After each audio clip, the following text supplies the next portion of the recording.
Welcome to Oxygen Not Included DLC. This is called Spaced Out, and my name is Nilas, and I'm going to do a short tutorial series here on YouTube on how to get you started with Spaced Out. So basically, everything you know about the game has been changed, and therefore, I want to offer a bit of assistance on trying to figure out some of the new solutions that you need to do on this weird swampy planet. So I'm releasing these 4 tutorial videos initially, and based on the feedback, maybe add some more. I'm focusing on water, power, food, and oxygen. Those are kind of the 4 out of 5 pillars that you need to get started. Temperature could be defined as the last. And though temperature is so easy that we don't really need to do a tutorial on that, I think. Anyway, this one deals with food, and there are new plants, new critters, new plants, new critters. All those go into the making of a new way of doing food that's a bit more complicated and a bit weird and quite awesome when you really understand it. So this is of course recorded in early access, and that means things are of course subject to change. If you like this kind of tutorial videos, then hit the like button, and if you haven't already, subscribe to the channel, or at least consider subscribing to the channel for more content like this. And here we are in the base, and what we will do here is just navigate around, just get a sense of what's in our surroundings and get us familiarized with what you can expect to get in the beginning of the game. So the first thing you will get in terms of food will be these ones, the swamp chart hearts. And here, let's go pick one of these up, just because that's going to be nice, and pick that one up. And you can see here we have 16. We always start with a bit of nutrient bars, and that will be just picking up that one first. And as soon as we get it, it'll be popping in here. Boom. 2,400 kilocalories from a swamp chart heart. That is like a muck root. You can not plant them, but you can pick them up, and there are quite a few in the beginning. So you should be good to start with. The next thing you will be focusing on is the 2 new types of plants that are edible and farmable. That is a bug bucket, and it is a... Come on. Give it to me. Where is it? This is unbelievable. There we go. There we go. Spindly grub fruit plant. Those will be our 2 main ways of farming and getting food. Now, both of those I would recommend that you actually domesticate instead of let them grow wild. And when you get a bit further, obviously, they have a very long 26.4 cycle, so you really want to get it down to your domesticated 6.6 cycles. When it is domesticated, it will need 40 kilos of polluted water per cycle, so keep in mind that it's probably a good idea to focus on getting the hydroponic, so you don't have to have all the dupes running back and forth to feed these. So hydroponic farms are excellent for this. The spindly grub fruit at the core of it is a bit shorter cycle, 4 seconds, 4 cycle. That sounds weird. But there is actually a trick to this, and this is where things get really cool, because if you just look at this and just start using these, then you will just you'll probably starve, because they are not very they simply breed too slow, and they give not enough. This give 1840. It can be further grilled, and this one is even worse. It gives only 800 calories. So there's something is amiss, and there's something we have to do. So let's jump forward in time as I build some of the infrastructure we need in order to domesticate these plants, and then I'll show you how awesome it is, because there are also some new critters that will come into play. Here we are a bit later in the game, and what I've done is I built a farm, and this is a hydroponic farm, and we have these bug buckets going in here. If we look at them, when they are domesticated, they are 6.6 cycles, and they take 40 kilos of polluted water per cycle, so that's quite a lot. You will notice that I have small beetles here, and there's this little pop-up called beetle tending. So not only can we do that in here, we just look at the food. They give bug jelly for 1840, and if I go to find my recipe here, then I have my swampy delights. Goes from 1840 to 2240. That, and it's quality 1. That's an 18% increase, and that's what we get from it. So if you are farming and this is the very beginning, you will probably get a bit starving if you're relying only on these. So what you can do, and this is where I'm gonna just explain sort of the tiers of food in this weird DLC. You can do this, and you can see here there was a Sweetle tending. This one has a bug bucket, it's growing, and Sweetle tending. So if you have Sweetles around, they will, that's the bug bucket, and here Sweetle tending gives a plus 5% growth bonus. That's not much. These Sweetles, they consume sulfur. Sulfur is something you will have tons and tons of on this map, so that's not really a problem. And they will excrete sucrose. Sucrose is useful for food and technically also useful for a candy rocket later on. But yeah, don't think that you're going to be getting anywhere with that candy rocket. So don't go overboard on doing this for the sake of sucrose. You need a bit for some of the other food that we'll get to. So here you have, this is on a 6.6 cycle with a 5% bonus. But you can actually make it better than that, because there is another type of critter. This is called a divergent critter.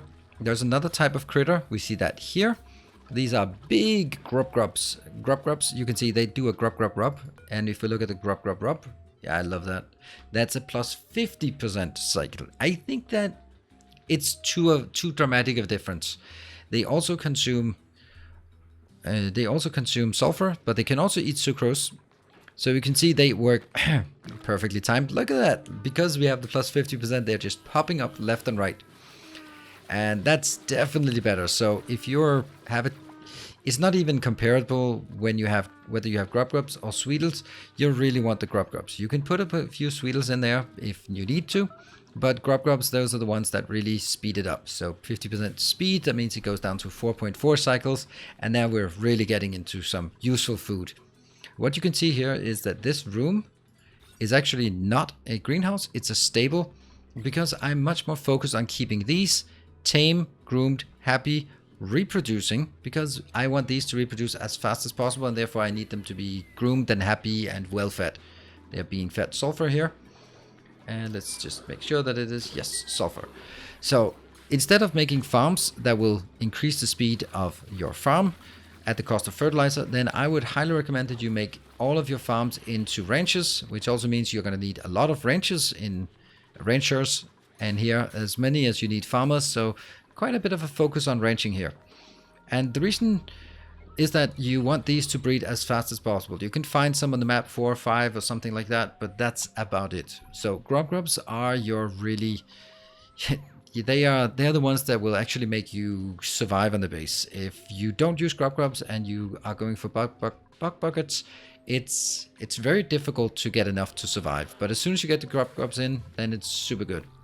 You can also eat them. Should say that they will give 4,800 kilocalories or calories when killed. So that's quite a lot of food. So keep that in mind.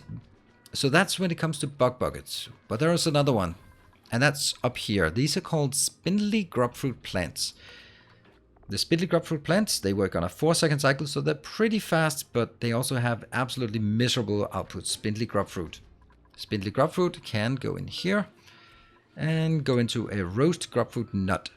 And that goes from 800 to 1200. So it's kind of, it's a 50% increase, so definitely do it. But if you're relying on grubfruit nuts, you are not going to be happy.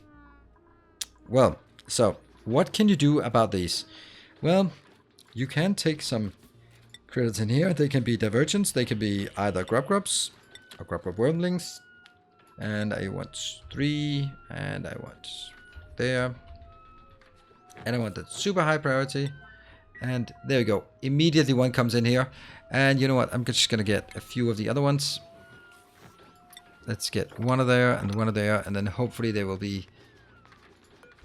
put up here. Oh wow, that went super fast. Never mind, we got more of these.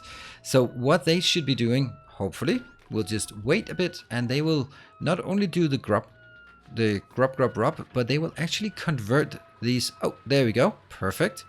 They have now converted the plant from a spindly grubfruit to a grubfruit plant. A grubfruit plant is a completely different type of plant. The only way you can do it is if you have a grubfruit, or if you have a divergent critter that's either a grub or a Sweetle actually tending these. And you can see here the grubfruit plant is somewhat different. It is now on an 8-second cycle, so it's slower. But instead of giving 800 calories per 4 cycles, it now gives 2,000 calories per 8 cycles. So it's an increase. And on top of that, the grub fruit can be converted in here into a grub fruit preserve. This is where you need a bit of sucrose, 4,000 grams of sucrose.